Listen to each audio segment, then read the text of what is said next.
Bonjour à tous, voici aujourd'hui une très bonne morale, ainsi que son histoire. Qui est riche? Celui qui est heureux de son sort, affirment les maximes des pères. À un niveau superficiel, nous pourrions dire que l'homme, qui est réellement riche, possède peu, mais que du fait qu'il est content de ce qu'il a, nos sages le considèrent riche. Être satisfait de ce que l'on possède procure la bienheureuse sensation que tous nos besoins sont comblés et qu'il ne nous manque de rien.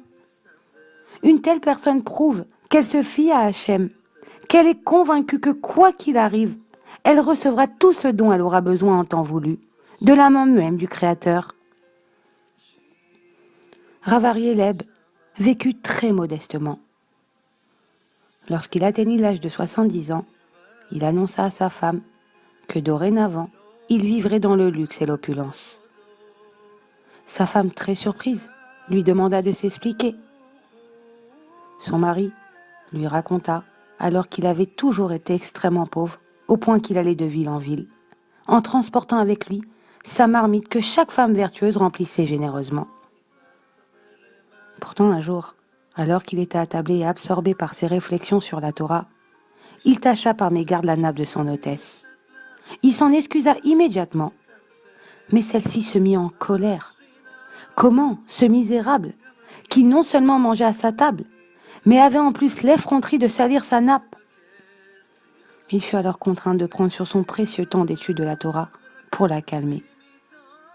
Lorsqu'il vit dans quelle situation il se trouvait, il leva le regard vers le ciel et dit « Maître de l'univers, j'ai enduré la misère pendant 70 ans, sans me plaindre et sans que cela perturbe mon étude.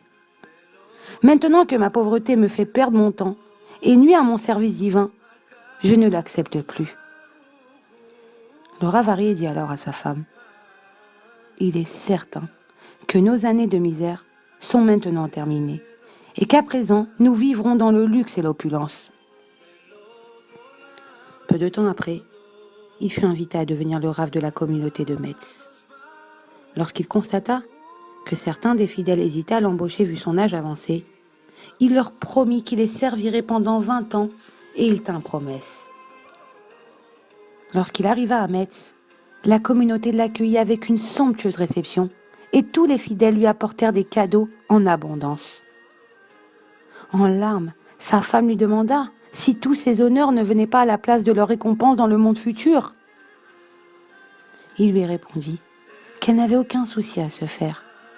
Les cadeaux matériels apportés par les membres de la communauté ne pourraient jamais remplacer leur récompense dans le monde futur. Nous comprenons de cette histoire que l'opulence provient de la bénédiction d'Hachem.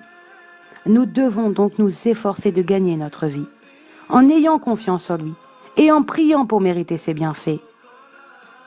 Transformons-nous en un réceptacle adéquat.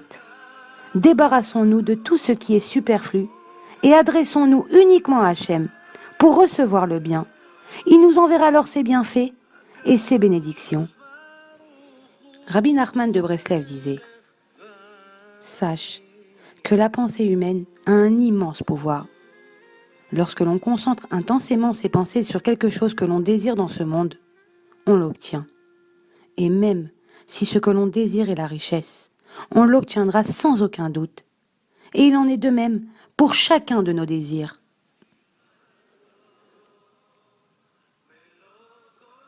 Voilà, et bonne journée à tous.